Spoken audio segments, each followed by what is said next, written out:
கர்த்தருக்கு ஸ்தோத்திரம். கர்த்தராகிய இயேசு கிறிஸ்துவின் இன்ப நாமத்தில் இனிய வாழ்த்துக்கள். இந்த தியானத்திற்காக ஜெபித்த பொழுது தேவன் தந்த வசனம் லூக்கா எழுதின சுவிசேஷம் 13ஆம் அதிகாரம் 16ஆம் வசனம். இதோ சாத்தான் 18 வருஷமாய் கட்டியிருந்த ஆபிரகாமின் குமாரத்தியாகிய இவளை ஓய்வு நாளில் இந்த கட்டிலிருந்து அவிழ்த்து விட வேண்டியதில்லையா என்றார். நம்முடைய கர்த்தராகிய இயேசு கிறிஸ்து ஓய்வு நாளின் தேவனாயிருக்கிறார். ஓய்வு நாளிலேயும் அவர் நன்மைகளை செய்கிற தேவனாயிருக்கிறார். இந்த இயேசு கிறிஸ்துவாலே நம்முடைய வியாதிகளையும் சுகமாக்க முடியும் என்பதையும் நாம் தெரிந்து கொள்ள வேண்டும். இயேசு கிறிஸ்து மனிதனாக இந்த உலகத்தில் இருந்த நாட்களில் ஒரு நாள் அவர் ஜெப ஆலயத்தில் இருந்த பொழுது அங்கே 18 வருஷமாய் பலவீனப்படுத்தும் ஆவியை கொண்ட ஒரு ஸ்திரீ இருந்தாள். அவள் எவ்வளவும் நிமிரக்கூடாத கூனியாயிருந்தாள். அப்பொழுது இயேசு அவளை கண்டு அவளை தன்னிடத்தில் அழைத்து, ஸ்திரீயை, உன் பலவீனத்தினின்று விடுதலையாக்கப்பட்டாய் என்று சொல்லி அவள் மேல் தனது கைகளை வைத்தார். உடனே அவள் நிமிர்ந்து தேவனை மகிமைப்படுத்தி கொண்டிருந்தாள். இதை பார்த்து கொண்டிருந்த ஜெப ஆலய தலைவன் கோபமடைந்து, உங்களுக்கு ஜனங்களை சுகமாக்குறதற்கு 6 நாட்கள் இருக்கிறதே, ஏன் ஓய்வு நாளிலே நீங்கள் அப்படி செய்கிறீர்கள்? ஓய்வு நாளிலே அப்படி செய்யலாகாது என்றான்.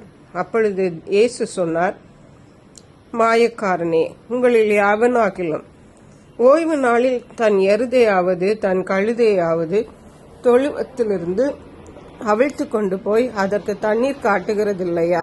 ஆனால் சாத்தான் 18 வருஷமாய் கட்டியிருந்த ஆபிரகாமின் குமாரத்தியாகிய இவளை ஓய்வு நாளில் இந்த கட்டிலிருந்து அவிழ்த்து விட வேண்டியதில்லையா என்றார். பாருங்கள், அருமையான கர்த்தருடைய பிள்ளைகளே, ஓய்வு நாளிலே நாம் தேவனுடைய கிரியைகளையும் செய்து ஜனங்களுக்கு நன்மைகளை செய்கிறவர்களாய் காணப்பட வேண்டும்.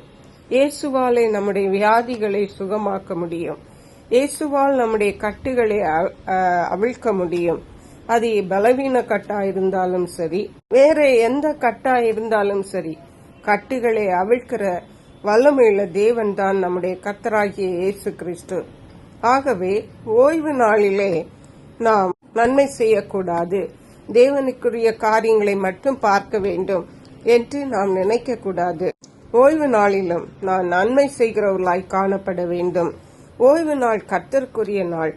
கர்த்தருடைய நாமத்தினாலே ஜனங்களை பாவத்தின் கட்டிலிருந்து, சாபத்தின் கட்டிலிருந்து, நோயின் கட்டிலிருந்து, பிரச்சனைகளின் கட்டிலிருந்து அவர்களை நாம் இயேசு கிறிஸ்துவின் நாமத்தினாலே விடுவிக்கிறவர்களாய் காணப்பட வேண்டும். அதற்கேற்ற கிருபைகளை தேவன் நமக்கு தந்தருளுவாராக. ஜெபி. எங்களை கிருபையை நேசித்து பாதுகாத்து வழி நடத்துகிற எங்கள் அன்பின் தகப்பனே, ஆசீர்வதிக்கப்பட்ட இந்த நல்ல நாளுக்காக நன்றி. இந்த நாளில் ஓய்வு நாளிலும் நாங்கள் தேவனுடைய நாமத்தினாலே மற்றவர்களுக்கு நன்மை செய்கிறவர்களாக, ஜனங்களின் கட்டுகளை அவிழ்க்கிறவர்களாக காணப்பட வேண்டும் என்றும், தேவனுடைய கிரியைகளை செய்கிறவர்களாக காணப்பட வேண்டும் என்றும் எங்களோடு பேசியிருக்கீங்கப்பா. அப்படிப்பட்ட கிருபைகளை எங்களுக்கு தருவீராக. நன்றி பரிசுத்த ஆவியானவரே. துதிகன மகிமை மக்கே செலுத்துகிறோம். இயேசு கிறிஸ்துவின் இன்ப நாமத்தில் ஜெபிக்கிறோம் எங்கள் அன்புள்ள பரமபிதாவே, ஆமென். இயேசு கிறிஸ்துவின் சுவிசேஷம் ஒவ்வொருவரையும் சென்றடையும்படியாக இந்த செய்தியை உங்கள் நண்பர்களுக்கு அனுப்பி வைக்குமாறு தாழ்மையுடன் கேட்டுக்கொள்கிறேன். கர்த்தர் தாமே உங்கள் அனைவரையும் அபரிதமாய் ஆசீர்வதிப்பாராக.